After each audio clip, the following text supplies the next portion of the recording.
Hey there, welcome to Chief's Shop and Hey Chief, where I answer your questions about woodworking or projects that I've created. Today I've got 3 questions, 2 of which are about joinery, and the other one is about using a crosscut sled on a specific table saw. So I'll jump right in with the first question. This is from Rob, and Rob is asking which is stronger, dowels, biscuits, or pocket hole screws? Generally speaking, from strongest to weakest, you're looking at mortise and tenon, then dowels, pocket hole screws, pocket hole joinery, biscuits, and then just a plain old butt joint. I'm a big fan of pocket hole joinery, obviously, as you can tell from my projects, mainly because it's fast and easy, and I think it's great for beginners and really folks that don't want to spend weeks upon weeks building something. Most of the tests I've seen, stress tests, go way beyond the stresses you're going to put on a project. And so mortise and tenon joinery is always going to come out ahead. A lot of the tests I've seen don't necessarily use glue with pocket hole screws, which I think is quite fair. I know there's some out there, so it's kind of a moot point. But that's generally your order. Now, what do I recommend? It depends on the project, and it depends on what you're best at. So you can have a lot of people that'll say, I never do anything but this, or you're crazy if you do that. Well, that's easy to say, and I think a lot of people are biased towards certain things, but best rule of thumb is look at project plans, see what's used there, and go off your personal experience as to what's worked best for you. Use common sense and think that what you see in a plan and something that's been built and tested and you've seen a lot of people build it, pretty much go with that as your rule of thumb. I have a tendency and have been accused of overbuilding, and that's great.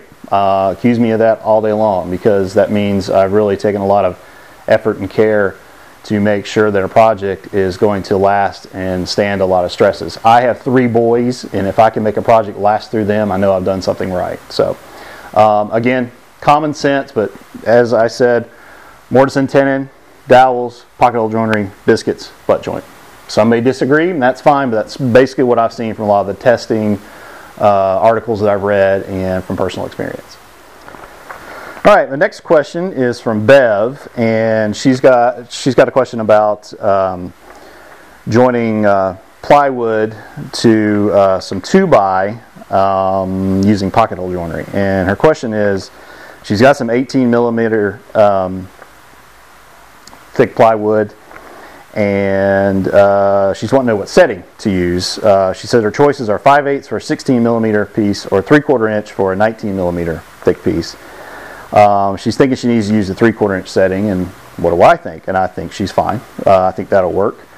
I'm assuming that you're using 1 1/4 inch pocket hole screws, so you could use a slightly longer screw, maybe the 1.5 inch, to join the 3/4 inch or the 18 millimeter plywood to the 2x. That'll work. You don't necessarily need to use the longer screw, so I've joined lots of plywood to 2x in the past, never had a problem. 18 millimeter, not an issue there. You can always check Craig's website for recommendations on settings for your jigs and length of screws, and they're going to be your best resource because they're the ones that designed it and have tested it 8 ways a Sunday.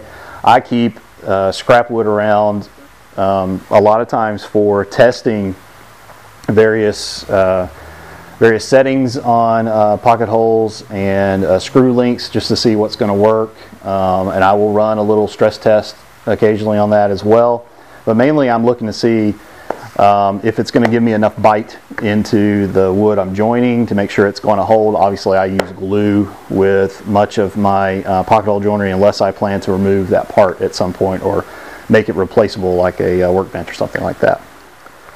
And my last question is about a crosscut sled. Hey Chief, I have a Ryobi table saw. I bought it because it folds up and I can store it away as I do not have a lot of room to work.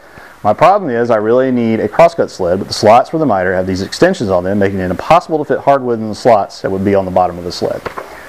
What he's talking about, here's a crosscut sled I built several years ago. He wants to fit this runner into the slots, and he can't because he's got an obstacle there. I don't know the specific model he's talking about, but immediately I can think of a quick workaround, and that is to build a crosscut sled that attaches to your miter gauge. As you can see here, I've got a couple of slots here that you can actually drive screws through, or use a bolt and nut and bolt and washer and attach it to a sled much like this one. I'm talking about attaching it through back here. In fact, I've designed one just like that. So you can go to my the shop section in my plans and find that, download it, and you've got a good plan for that.